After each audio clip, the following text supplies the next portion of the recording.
May effect ba ang iba't ibang cuts ng gulay sa recipe? Hi, I'm Chef Eric, Culinary Development Chef for 16 years. This is Paano Ba To? Everything you need to know to start cooking.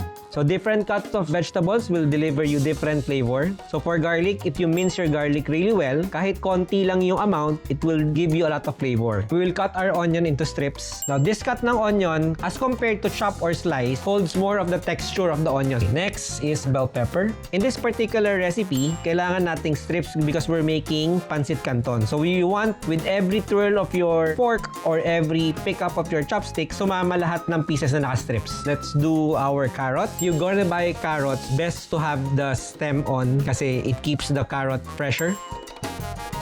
Last is cabbage.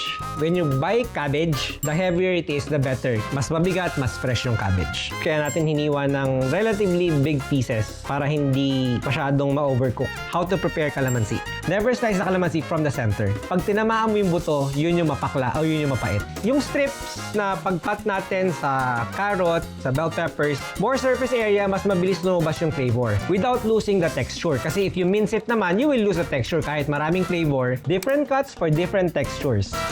You can make the cut. Magiscarte. For more Magiscarte tips, visit nesaygoodness.com/ph.